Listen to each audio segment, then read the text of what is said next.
Pronto, maravilha. Então, meus queridos, boa tarde a todos. Vamos iniciar aqui a segunda parte do conteúdo, tá? Então, vamos dar uma olhada nessa parte na parte de programação, né? Orientada a objetos. Não? Não? Então, vamos lá. Então, agora a gente vai começar a ver o que seria mais voltados assim, para a parte de orientação a objetos. Né? Então, gente,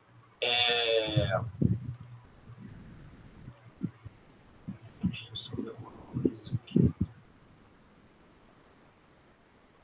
Só um minutinho aqui.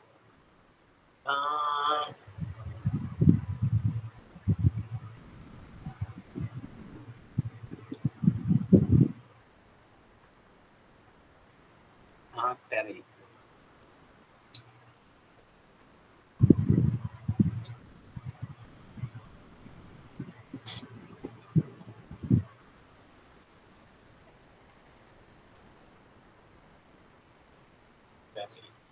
Agora que eu vi aqui. Peraí só um minutinho.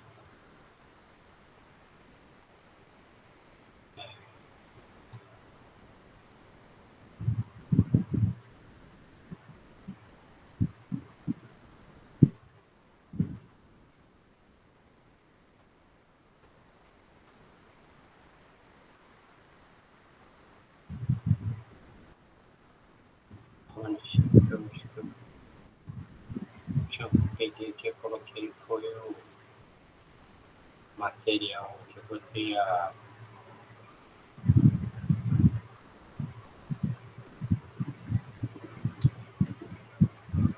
conteúdo que eu agora que eu fui da fé, que eu botei errado. O que está certo aqui, esse aqui, ó, eu botei aqui no alvo agora, que é introdução orientada a objetos em Python. Eu troquei aqui. Agora que vai aparecer o conteúdo certo. Esse aqui, então vai aparecer. Esquenta não, gente, que esse negócio aí da familiar aí na UTI, a gente fica com a cabeça meio zoada. O certo eu botei lá no alvo, é esse aqui, ó, introdução à orientação a objeto. Esse que é para a aula de hoje mesmo. Valeu, obrigado aí. E olha, então, que é óbvio, né? Primeiramente a gente tem que entender qual é a diferença, né, do paradigma procedimental. O que é o paradigma procedimental? E a gente dividiu o nosso código em módulos, né, só em funções e procedimentos, versus orientado a objetos. Então, o paradigma procedimental organiza o programa em termos de algoritmos. Já o paradigma orientado a objetos organiza o programa em termos de objetos. Então, podemos criar programa pensando em termos de objetos ao invés de algoritmos? No caso, sim, né? Pois o mundo é composto de objetos, como, por exemplo, uma loja tem produtos, pedidos, estoque. Um restaurante tem mesa, garçons, comidas, bebidas. Uma universidade tem professores, alunos, disciplinas. E uma rodoviária tem ônibus, passageiros, bagagem, quer dizer, alguns exemplos, né? Então, dessa forma, é possível desenvolver programas basicamente criando objetos equivalentes ao mundo real e fazendo com que esses objetos se comuniquem. Nas próximas sessões, vamos ver como é que vamos definir esses objetos e fazer com que se comuniquem. Tá? Então, primeiramente, vamos ver a ideia aqui de objetos e classes. Tá? Então, um objeto é a representação computacional de um elemento ou processo do mundo real. Então, cada objeto possui suas características, atributos e seus comportamentos, métodos específicos. Já uma classe é uma abstração genérica de um determinado objeto, ou seja, é um molde, gabarito com todos os atributos e métodos que o objeto dessa classe deve ter. Por exemplo, a gente tem a classe ser humano, ou uma classe pessoa. O que toda pessoa tem? Tem um nome, tem um CPF, tem um ano de nascimento, tá? Então, esses são atributos, características, tá? De cada elemento dessa classe, tá? Agora, o que seria o comportamento métrico? O que uma pessoa faz? A pessoa fala, a pessoa anda, a pessoa respira, ela... Quer dizer, tem várias funcionalidades, tá? E aí seriam os métodos. Então, a classe, você faz a definição, tá? Genérica, essa abstração, que o quê? Que todo objeto dessa classe tem que ter. Então, por exemplo, Marcelo é um objeto da classe pessoa. Então, o que é um objeto? É uma instância daquela classe. Entendeu? Por exemplo, vocês. Todo aluno tem um nome, tem o ano de ingresso, tem o CR médio, entendeu? Então, cada aluno tem essas características que, na prática, todo aluno tem essas mesmas características. Tá? Então, você define isso na classe. Agora, por exemplo, igual, deixa eu ver aqui, que eu estou vendo aqui, tem o João Gabriel, a Maria Júlia, o Rafael Salles, quer dizer, são o quê? Objetos, instâncias da classe aluno. Tá ok? Então, igual está aqui, ó, exemplo genérico da classe de objeto aluno. Então, classe aluno. Quais são os atributos, características de um aluno? Tem um nome, uma idade, ano de ingresso, média por período. Tá vendo? Isso aqui são algumas características. O que eu posso fazer? Seriam os métodos. Ler dados desse aluno, quer dizer, ler todos esses dados, mostrar dados, calcular a média geral, entendeu? Então, isso aqui seriam coisas que podem ser feitas sobre os atributos da classe. Tá? Então, método é isso. Na verdade, métodos são procedimentos ou funções específicos para aquele objeto, para objetos dessa classe. Tá? E os atributos são as características. Quer ver uma coisa? A grosso modo, tá? Preste atenção, tá, gente? A grosso modo, lembra quando vocês estudaram lá no começo, a NC, que tinha o registro, aquele que você fazia struct, por exemplo, aluno, aí você botava ali char, nome de 100, entidade. Lembra que vocês faziam isso lá? Sim. Isso aí, vamos dizer assim, entre aspas, tá? É um rudimento de uma classe, que você está definindo o quê? Nesse struct aluno. Você está definindo o que é um aluno e ali, a princípio, você só botaria os atributos dele, né? Qual é? Char, nome de 100, entidade, int ano ingresso, double, float, tanto faz, média por período. Né? Tá? A gente faria dessa forma. E aí, o que acontece? Aí depois a gente ia criar procedimentos ou funções para trabalhar com ele. Mas a vantagem é que quando a gente trabalha com uma classe, ao invés de trabalhar com struct, além de definir os atributos, a gente tem também os métodos específicos para trabalhar com aquela classe. Tá ok? Então, qual é a vantagem desse tipo de coisa? Como a gente vai ver mais na frente, uma das características bem legal que tem de orientação a objeto é, por exemplo, herança. O que é isso, essa questão de herança? Vamos dizer que eu precise depois criar um tipo aluno especial. Só que o aluno especial tem tudo que o aluno tem e tem um algo mais. Então, o que eu faço? Eu crio a classe aluno especial e ela herdando da classe aluno. Então, eu só vou botar nessa classe aluno especial só o que ela tem a mais que o aluno comum não tem. Eu não preciso reescrever tudo de novo. Então, com isso aí, aumenta a minha produtividade. Entendeu? No caso de ser o aluno especial, você teria que reescrever tudo em outra structure. Isso, exatamente. Enquanto que aqui em orientação objeto, eu crio a classe aluno especial, ela herdando da classe aluno. E eu só vou botar nessa classe aluno especial o a mais que a classe aluno não tem. Então, eu não preciso reescrever o código. Por quê? Você reescrever código, você tende a inserir erro, a dar algum vacilo, alguma coisa. Se você já fez a classe aluno, os atributos, está tudo funcionando, pô, para que eu vou ter trabalho de ter que digitar aquela traieira toda de novo? Entendeu? Aí eu não preciso digitar aquilo tudo de novo, porque tem chance, das vezes, eu cometer algum vacilo, algum erro ali. Se eu já fiz, já está funcionando, está tudo bonitinho, entendeu? Basta eu herdar e só fazer o que tem diferente. Por quê? Se caso surja algum erro, eu sei que ele está limitado àquilo que eu estou fazendo agora. O que eu estou herdando, não. Porque aquilo que eu já fiz, já estava usando e tudo mais, já estava funcionando, já estava bacana.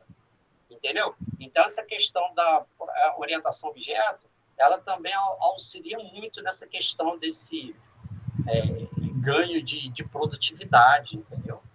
Por exemplo, a gente fazendo coisas desse tipo. Tá? Estou dando um exemplo. Oi, pode falar, gente. Existe interface em Python? Olha, é porque o que acontece? Tem coisa, por exemplo, que é parecida, não é exatamente igual àquilo que tem em Java, entendeu? Não é exatamente igual, tá? Mas tem coisa parecida aqui, que aí depois, mais na frente, a gente vai ver, tá? Então, olha, uma classe de um determinado objeto pode conter apenas os atributos e métodos que considerar importantes para o programa ser desenvolvido. Então, uma classe, ela define uma estrutura de dados que contém instâncias de atributos, né, e instância de métodos. Então, como eu falei, uma instância é quando você cria um objeto daquela classe, igual eu falei, tem a classe pessoa, a classe aluno. Pô, se eu for estudar, fazer um pós-doutorado lá, eu sou aluno.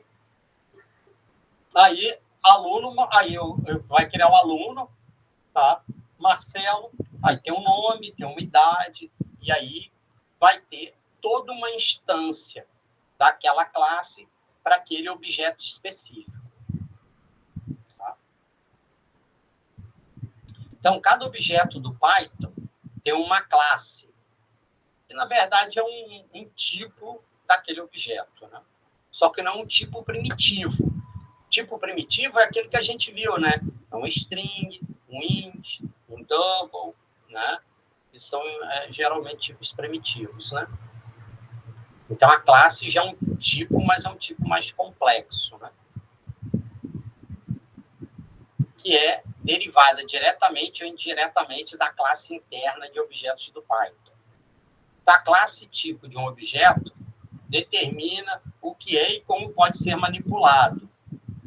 Uma classe, ela encapsula, ou seja, ela empacota dados, operações e semântica, ou seja, significado dentro de um contexto, né? E a classe é o que faz com que o Python seja uma linguagem de programação orientada a objetos. A classe é definida como um agrupamento de valores, né, e sua gama de operações. As classes facilitam a modularidade e a abstração de complexidade. O usuário de uma classe manipula objetos instanciados dessa classe somente com os métodos fornecidos por essa classe, que isso que é o interessante. Já os objetos são instanciados pela classe.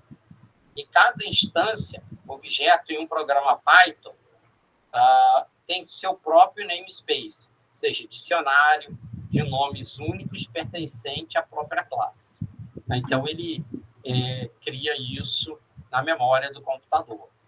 Então, uma classe criada é chamada de classe objeto, que é desse tipo class obj, que é primitivo do Python, e os nomes no namespace da classe de objetos são chamados de atributos característicos dessa classe. Esses atributos seriam os fields em Java? Que seriam, vamos dizer, os campos lá, né? A forma de declarar, por exemplo, é bem parecida, né? Então, você vai botar aqui class, por exemplo, aluno, aí o atributo aqui, eu vou botar string, nome, int, idade, por aí vai, né?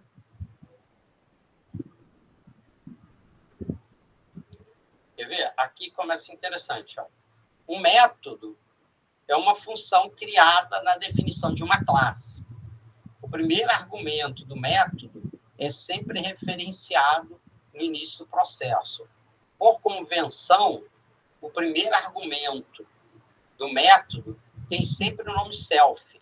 Não sei se alguém já mexeu, por exemplo, em Java, tá? Esse self aí, ele equivaleria, por exemplo, o self em Java é igual ao this. Tá, assim, a referência da classe atual. A referência do objeto atual. Isso, que é ele mesmo. Quem já mexeu com Java sabe o que eu estou falando. Esse this é uma referência ao próprio objeto da classe. Né? Tá? Então, aqui, né, a ideia é essa, né, objeto no mundo real. A característica é atributo e a comportamento, funcionalidades é o método. Né? E, né, deixa eu aumentar aqui também, né, porque senão já viu, né? Então, uma classe é uma forma capaz de produzir objetos. Então, os programadores criam classes e as classes instanciam objetos. Então, igual eu falei, a classe pessoa. Então, João, 10 anos, olhos verdes, que aqui tem o nome, a idade e a cor dos olhos. Maria, 14 anos, olhos azuis. Pedro, 56 anos, olhos marrons. Isabel, 90 anos, olhos verdes. Paulo, 40 anos, olhos castanhos. Então, esses aqui são objetos dessa classe. E aqui a gente tem um exemplo de 3 atributos dessa classe pessoa. E aqui ela tem, nesse exemplo aqui, tem 5 objetos. Agora, exemplo classe, básico da classe. Então, vou começar aqui criando, começar com um exemplo bobinho, né, que a gente começar com um exemplo simples. Então, aqui, definição da classe ponto. Então, aí a gente tem aqui a classe ponto. Então, aqui eu estou definindo a classe, tá? Class ponto, 2 pontos. Aí, geralmente, qual a primeira coisa que eu vou colocar aqui? Eu vou botar quais são os atributos dela. A definição dos atributos da classe. A princípio, um ponto, vamos começar simples, tem 2 atributos, x e y. Está fazendo um ponto bidimensional, né? Ok? Então, ele tem 2 atributos, x e y. Aqui, qual é o interessante? Quando a gente põe assim, def, underline, underline, init, underline, underline, esse método aqui, ele tem um nome especial. O nome dele aqui é o construtor. Esse método aqui se chama construtor. Qual é a característica do construtor? A função do construtor é inicializar os atributos da classe. E a gente só usa o construtor na criação do objeto da classe. Daqui a pouco a gente vai ver aqui como é que isso acontece aqui, tá? Calma aí, gente. Então, primeira coisa que a gente tem que ver, isso em qualquer linguagem de programação orientada a objeto. Todas têm esse negócio de construtor. Todas. Tem. No caso, no Java, o nome aqui que no construtor, em vez de ser underline, underline, init, underline, underline, se eu tenho um método com o mesmo nome da classe, ele seria o construtor. Em Python é um pouquinho diferente, só que em vez de ter, eu tenho aqui def ponto, eu tenho que def underline, underline, init, underline, underline. E se caracteriza como sendo o construtor da classe. Então, a função dele, qual que é? Inicializar os atributos da classe. Tá? Então, essa é a função do construtor. Então, aqui, sempre a gente tem... Qual o primeiro parâmetro de um método? Sempre é self. Mesmo que eu não passe nenhum outro parâmetro, sempre tem que ter esse...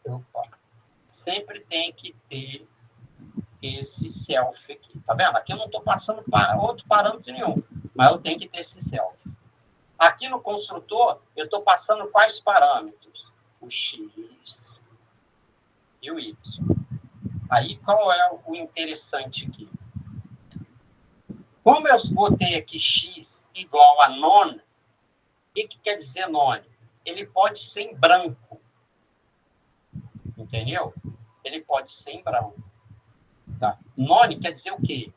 Se eu botar aqui x igual a non, ele está querendo dizer o quê? Eu posso deixar o parâmetro em branco, mas se eu quiser. Aí eu pergunto aqui, se o x é non, ou seja, se ele está em branco, eu faço o x receber 0. Ok? Se não, eu faço o quê? O x da classe, tá vendo? Por isso que eu boto self x, recebe esse x aqui, ó, do parâmetro aqui, tá vendo? Esse x aqui com self é esse aqui da classe. E esse x aqui é o parâmetro. Tá? Aqui, ó. E a mesma coisa para o y. Se o y é non, eu faço o y receber 0. Ou seja, se ele estiver em branco. Se não, ou seja, se ele não estiver em branco, ele recebe esse y aqui do parâmetro. Professor, oi. Ele está em branco, é a mesma coisa dele ser null ou é diferente? É como se fosse, só que aqui em Python não tem essa expressão null, né? Quer ver? Ó? Olha como é que agora vai ficar mais claro. Ó. Aqui eu vou criar dois objetos, ó, P1 e P2. Aqui, ó, como eu fiz aqui, ó, ponto 10, 20, o que ele fez? O x do P1 vai valer 10 e o x e o y do P1 vai valer 20. Ok? Porque eu passei aqui no construtor, tá vendo aqui, ó? Como eu botei aqui, eu fiz assim, P1 recebe ponto da gente. Apesar dele estar aqui init, mas como eu boto o nome da classe, ele chama o construtor. É muito parecido com Java, então. Isso, exatamente. Só não precisou botar o new. Já, exatamente. Não precisou botar o new. E aqui, o ponto, ó, P2. Como eu deixei em branco, o x vai receber o quê? O 0 e o y vai receber 0. Tanto é que quando eu botei aqui, ó, P1 mostra dados, quando a gente executar, você vai ver que o x e o y vai dar 20 e o do P2 vai dar 0 e 0. Porque lembra, como eu deixei em branco, ele bota 0 para o x e 0 para o y. Tá ok? Aí, para ele não poder receber valor em branco, é só colocar, tipo, o x normal e o y normal? Isso, só, exatamente. Aí, se você bota aqui x, vírgula y, sem esse nome, e tentasse fazer isso aqui, ele ia dar erro. Aí vai dar erro. Vai dar erro, se você tentasse fazer isso. Aqui sem parâmetro nenhum. Isso aqui, botando nome, é para deixar você botar sem Para não precisar criar outro construtor sem parâmetro. Exatamente. A ideia é essa. Tá? A ideia é essa. Agora, o ledados é muito simples. Se eu quiser carregar novos dados para os atributos da classe, você vê aqui, ó, self_x recebe int input digite a coordenada x do ponto, self_y recebe int input digite a coordenada y. Aí eu posso ler novos valores para x e para y, e o mostra dados simplesmente mostra o valor do x aqui, né, usando aquele formato, e o do y aqui. Aí ele mostra os dados. Então, aqui eu matei a classe. Quer dizer, matei no seguinte, eu descrevi a princípio que eu quero. Os dois atributos, o construtor, ler e mostrar. A princípio, eu fiz um exemplo pequeno para a gente começar a entender, né? Agora, aqui que vai realmente executar. Eu criei um objeto P1 da classe ponto, e aí eu botei para o valor de x, 10 e 20. Aqui, como deixou em branco, igual a gente falou, automaticamente ele sabe, se é em branco, ele põe 0 para o x e 0 para o y. Aí mostra os dados, aí ele mostra, ó, o P1, aqui o P1 mostra dados, ele mostra 10 e 20, e para o P2 mostra dados, ele bota 0 e 0, que ficou em branco para o P2. Aí eu faço P1 ler dados, aí eu li 1 e 5 aqui, e para o P2 ler dados, eu li 2 e 4. Aí eu fiz mostra dados de novo para ver que ele mudou mesmo, né? Então, a partir de agora, o P1, ó, ficou 1 e 5 que eu li aqui, e o P2 ficou 2 e 4 que eu li aqui. Tá vendo? Então, começando com um exemplo simples para entender, tá, como é que a coisa funciona.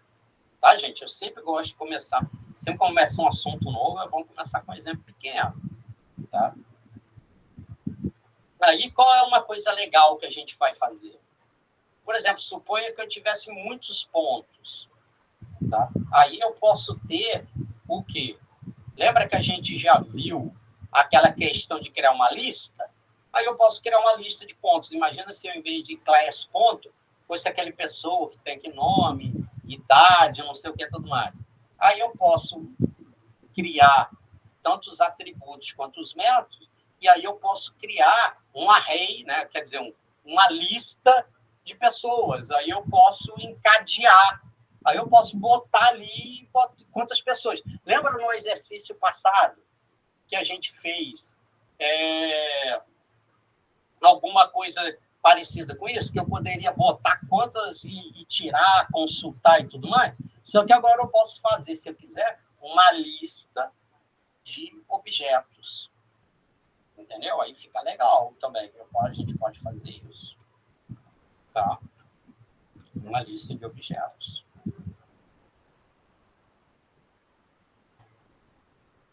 Tá?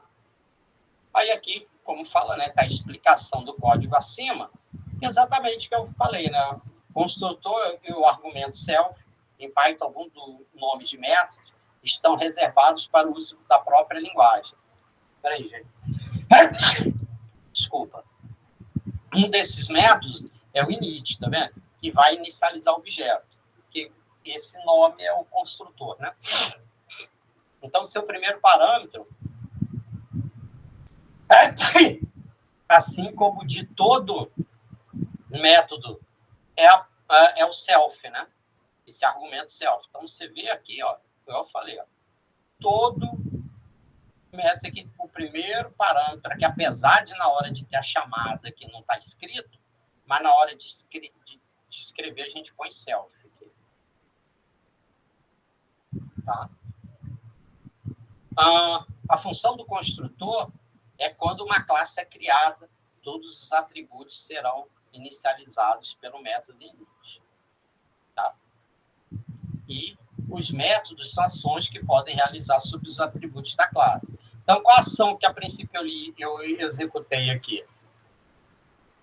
Além de instanciado com o construtor, ler dados e mostrar. Começando pequeno, né? Mas são os dois métodos. No caso, o método LeDados serve para ler os dados dos atributos da classe e mostra dados serve para mostrar os dados dos atributos da classe. Aí, olha só que interessante. Pode-se também armazenar a classe ponto em um módulo separado. Por exemplo, eu posso criar um código ponto. Então, vamos escorregou aqui, ponto .py. Dentro desse ponto .py, eu vou botar o quê? Só esse código aqui da classe. Isso tudo aqui, né? Esse aqui. Tudo aqui. E aí, qual é o interessante? Eu faço um outro código e aí eu faço from ponto import asterisco. Ou seja, ele vai importar tudo que está dentro desse ponto .py, que no caso é a classe.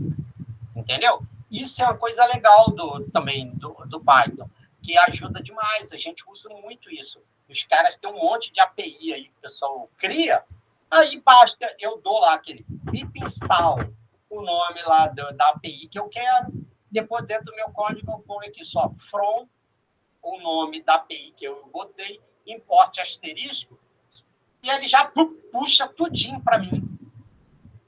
Entendeu? Ele já puxa tudinho para mim.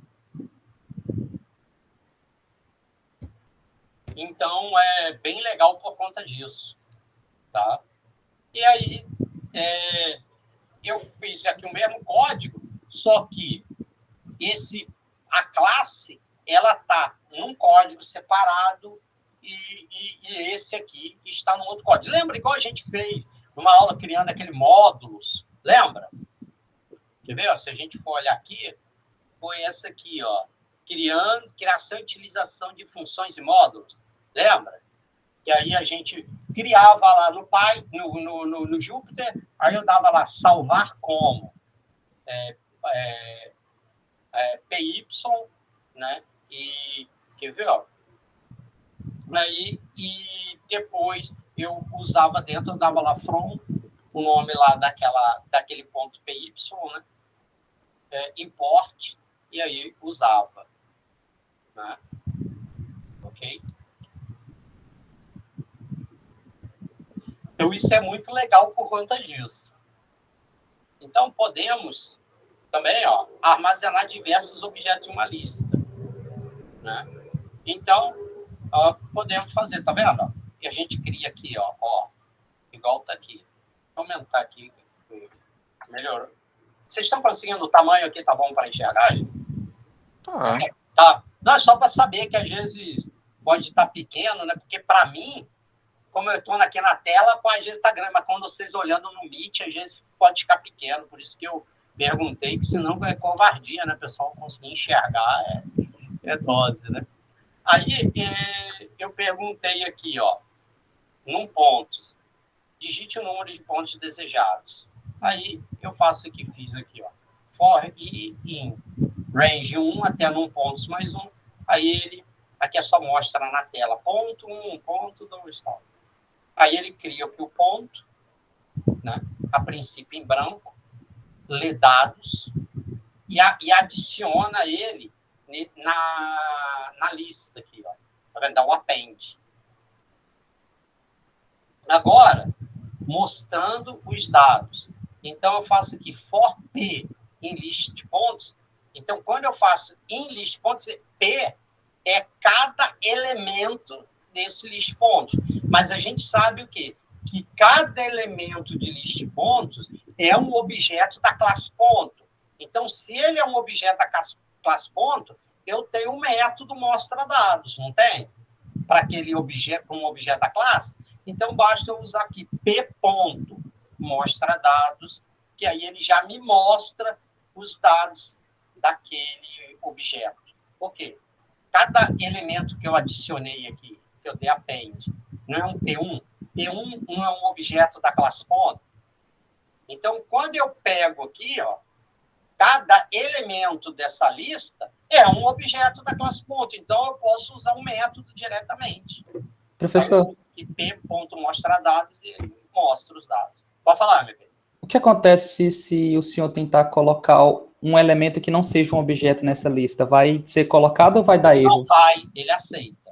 Caramba, que esquisito. Não, ele aceita. Por quê? Você concorda que aqui, quando eu crio a lista, ele não tem tipo? Ele aceita. Aí que tá, mas aí é o programador aqui. Ah, tá, calma aí. Quando cria uma lista, tipo, nesse padrão, então o tipo automático que ele vai aceitar vai ser objeto, então. Então ele vai poder aceitar qualquer coisa. Não, presta atenção. Aqui, esse list point, ele aceita qualquer coisa. Nesse caso, é porque eu só adicionei objeto. Só adicionou objeto. Exatamente. Tem como limitar isso para só aceitar objetos específicos? Tipo, só aceitar string, só aceitar inteiros? Aí tem que dar uma olhada para ver que se, no caso, para definir um tipo específico aqui para gente. Depois eu vou experimentar para ver se dá para fazer isso aí. Tá? Então, o que nós vamos fazer agora? Vamos fazer exercício, tá? Para dar uma praticada nisso aí. Quer ver? Deixa eu ver o que eu vou pegar aqui para a gente fazer. Ó. Quer ver? Deixa eu só fazer uma coisa aqui.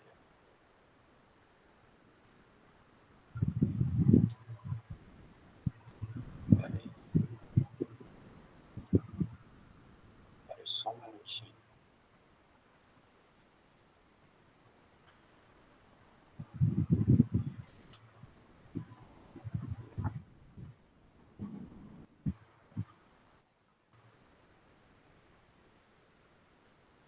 Só um segundo.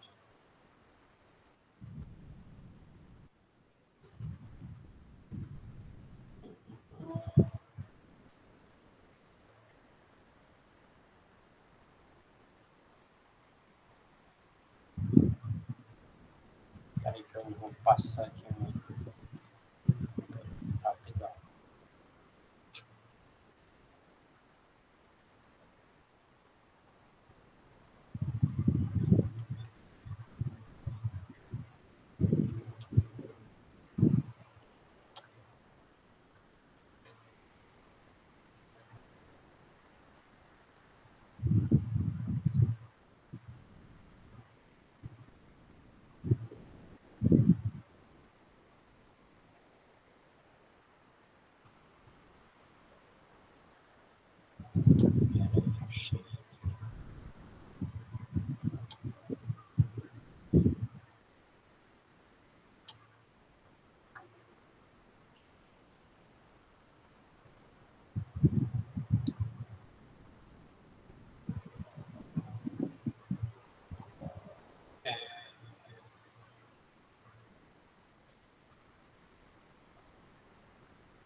Só um segundo que eu já estou organizando.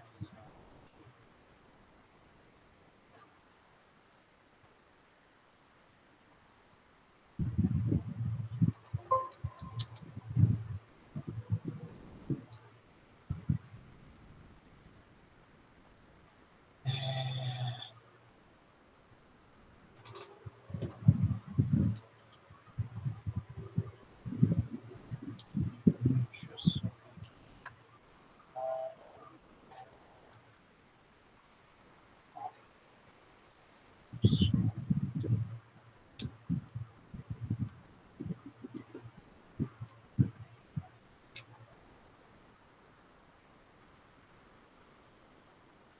eu vou passar aqui, então, para a gente ver, tá? Nós vamos fazer o seguinte. Eu vou digitar aqui, e aí eu vou colocar aqui para vocês. Ó. Nós vamos criar a classe aluno, tá? A classe aluno. Tá?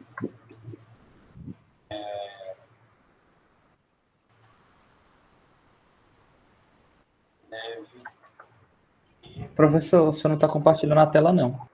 Ah, tá. Não, eu só estou digitando aqui, e aí eu vou copiar para vocês logo o texto inteiro. Que aí é melhor, coisa principal, vocês não precisam ficar copiando, aí eu já vou colar aí para vocês. Eu só estou falando aqui o que eu vou fazer aqui. Então, ele vai ter o atributo nome, idade, ano de ingresso e média por período.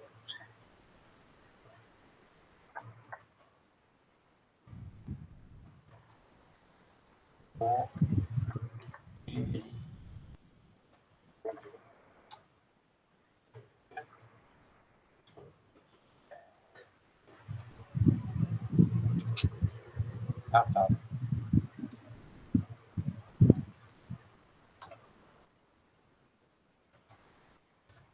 Número de períodos, média por período. Aí eu vou botar aqui, no caso, o atributo média por período é uma lista de tamanho do número de períodos e armazena a média de cada período. No caso aqui, módulos. Quais vão ser os módulos que ele tem que ter? É o construtor.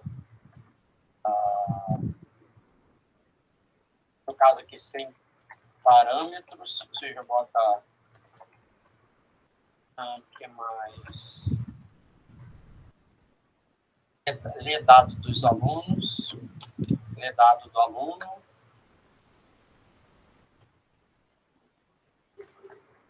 dados do aluno. 3, obviamente, né? Mostra dados do aluno. E 4,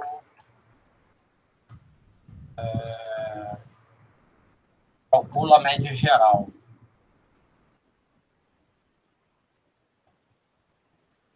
Média geral do aluno. Óbvio, se ele tem 4 períodos e tem uma média para cada período, a média geral é a média das 4, né? Tá? E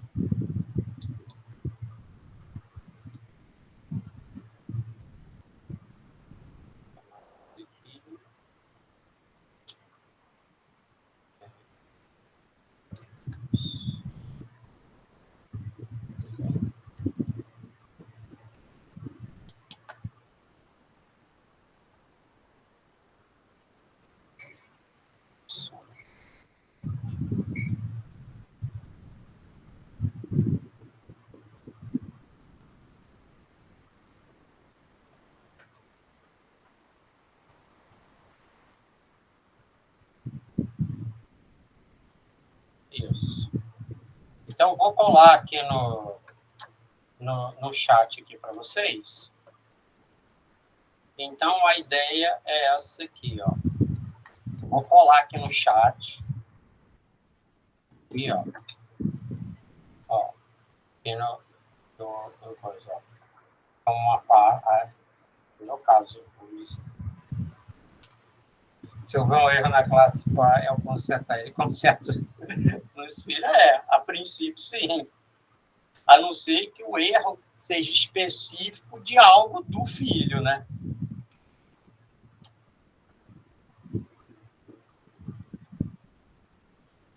Espera aí que eu estou colando ainda, porque não pode colar um texto muito grande no chat para não dar pico.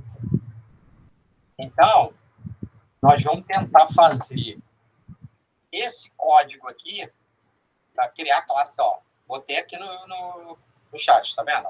Criar a classe aluno. A classe aluno deve ter os seguintes atributos: nome, idade, ano de ingresso, número de períodos e média por período.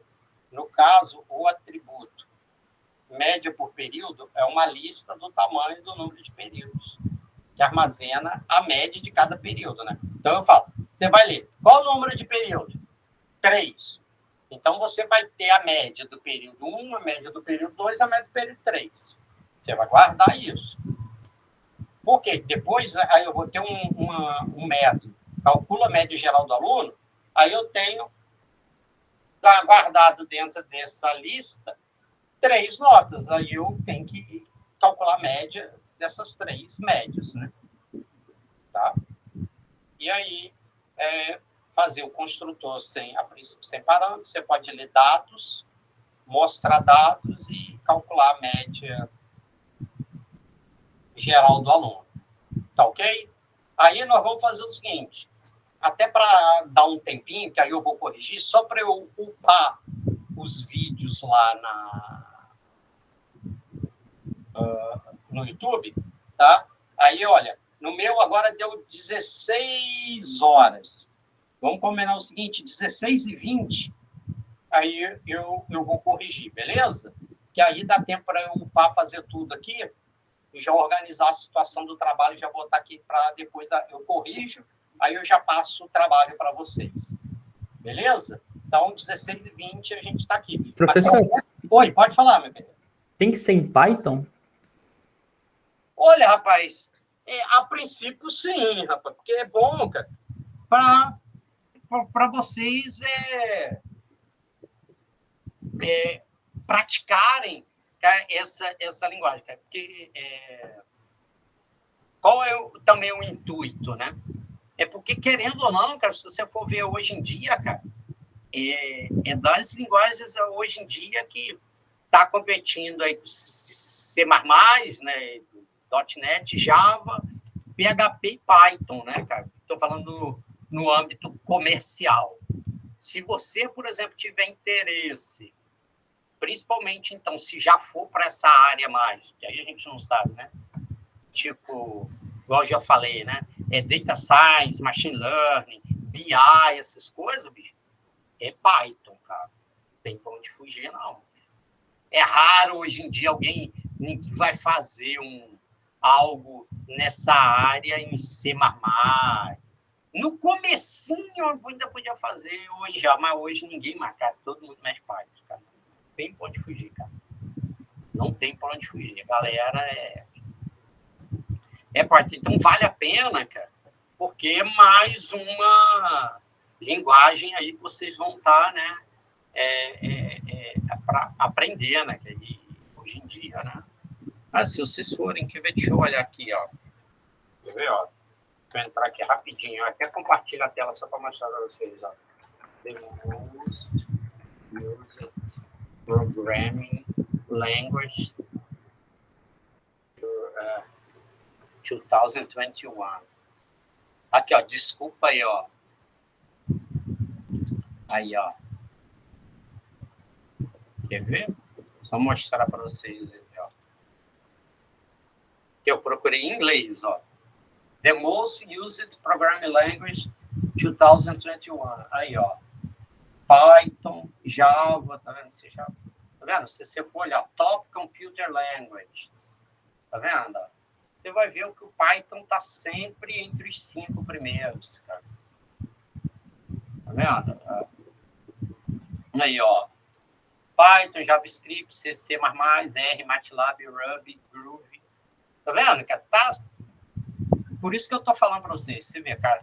Python tá, ó, Você vê que não sou eu que estou falando. Estou entrando aí, você vê, eu botei aqui em inglês para vocês verem aí, ó. Tá vendo? Aí, ó, e Berkeley, que é a Universidade da Califórnia, Berkeley fica lá em São Francisco. Eu já deu pulinho lá uma vez, olha só aqui, ó. Vamos ver, ó. Você vai ver, cara, o Python está sempre, ó. Aí, as 11 linguagens de programações mais demandadas em 2021. Cadê aí? Vamos ver, ó. Aí você vê que o Python aqui, ó, aqui ele está em número 2, ó. 1, 2, 3, aí, ó. Python aqui. Então, é para vocês verem, cara, não sou eu que não é o professor Marcelo que está dizendo, não. Tá vendo? Então, acho que vale a pena aprender. Se você olhar tudo quanto é lugar, o Python está entre as 5 primeiras, cara. Entendeu? Você pode olhar um monte, ó. Tá vendo? Essa aqui, essa Full Stack Academy, deve ser as que o pessoal está procurando, mas você vê que ele sempre está entre as 5 primeiras. Nesse caso aqui, é um JavaScript, 2 Swift, Scala, Go e Python. Tá vendo? Que então não tem pra onde fugir, cara. Tá? Tá vendo? Então, eu não sei se eu consegui motivar vocês aí. Conseguiu. Qual ideia que o senhor usa aí, professor? Como é que é? Qual ideia que o senhor usa para programar em Não, Python? olha só. Se você for ver ideia mesmo, eu gosto de usar ou aquele que já vem com Anaconda, o Spider, ou aquele PyCharm. Mas como é que normalmente eu faço? Principalmente se for algo novo, que eu estou começando do zero. Eu vou fazendo aqui no Jupyter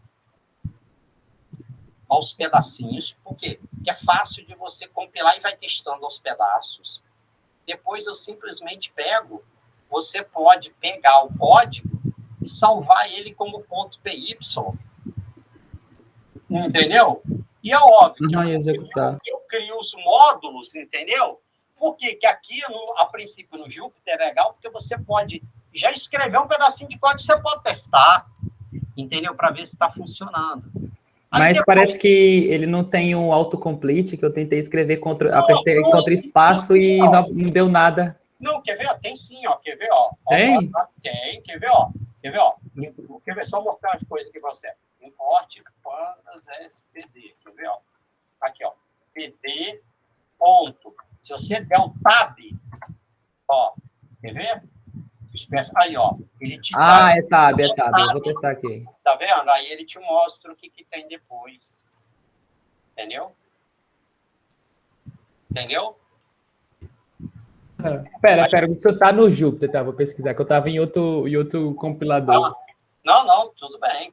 Mas, entendeu? Eu gosto, principalmente se eu estou fazendo uma coisa nova, entendeu? Para prototipar, o Jupyter é legal por conta disso. Você vai distante e já vai fazendo. Mas, para depois você botar em produção, aí vale a pena você pegar as células, limpa aquela coisa, aqueles testes que você vai fazendo, e bota só o que realmente aí você pode jogar e executar na ideia, entendeu? Mas para prototipar o Jupyter, o Colab, tudo, né? Aí você pergunta, professor... O senhor baixou isso aí ou só pesquisou? Porque eu pesquisei Jupyter e parece que tem que baixar isso aí. Não precisa baixar, não. Não, você está falando no Jupyter? Que você está falando? Uhum. Quando a gente instalou no começo, a gente instalou aqui, ó, foi o Anaconda. E, ó, através do Anaconda, tá vendo? Aí é só você abrir aqui o Jupyter. Tá vendo? Para baixar o Anaconda, é só você vir aqui, ó. Só fazer assim, ó. Anaconda download. Aí ele, aqui, o primeiro, ó, ele já detecta aqui para você qual que é. Quer ver, ó? Clicou, tá vendo? Aí, ó, download, ele já identifica qual é o teu índice, mas só baixar. Tá? Por que muita gente gosta, no caso, a princípio, desse Anaconda? Porque ele já traz um monte de pacotes e principalmente para a galera que trabalha nessa área, Machine Learning, Data Science, os principais pacotes, quando você instalar na Conda, ele já traz. Ó. Todos os principais, ele já traz para a gente. Entendeu? Por isso que o pessoal gosta muito de... Aí você não precisar ficar depois dando pip install uma porrada de coisa, porque os principais, quando você instala na Conda, ele dá. E outra coisa, principalmente a gente aqui no Tocantins, nem todo lugar você tem internet, por exemplo.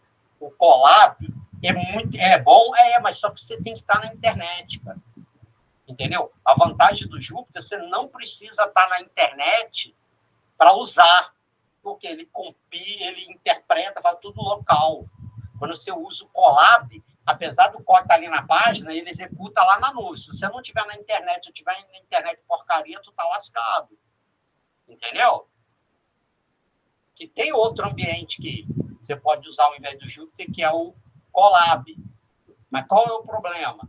Você obrigatoriamente depende de estar na internet o tempo todo. Imagina, eu passo um trabalho para você. Eu vou levar o meu notebook, eu vou lá para a chácara, dá um tempinho, eu vou fazer. Não tem internet, bicho, tu não vai fazer, não. Não vai, não. Entendeu? Não estou dizendo que ele é pior, mas eu estou vendo dadas as limitações que a gente tem, porque nem toda hora a gente tem internet, nem sempre a internet está boa. Entenderam, gente? Por que a gente, principalmente, está usando o Jupyter ao invés do Colab, Google Colab? É principalmente por causa disso, porque ele executa na nuvem, então tu tem que estar na internet o tempo todo. Então, se você não tem internet, ou tem internet que não está boa, aí, rapaz, imagina, aí lascou-se. Entendeu? A tua base de dados tem que estar lá no Google Drive para poder acessar, entendeu? Então, tem essa limitação, porque, infelizmente, nem toda hora a gente tem internet, nem toda hora a gente tem internet boa, tá? Não estou dizendo que ele não presta, não, tá, gente?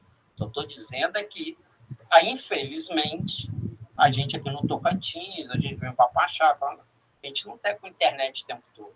E se no Colab, você só vai conseguir executar o código se você estiver conectado na internet. Conseguiram entender isso aí, galera? Tá? Beleza? Então, eu acessei um online aqui, eu acho que eu vou conseguir fazer isso aí.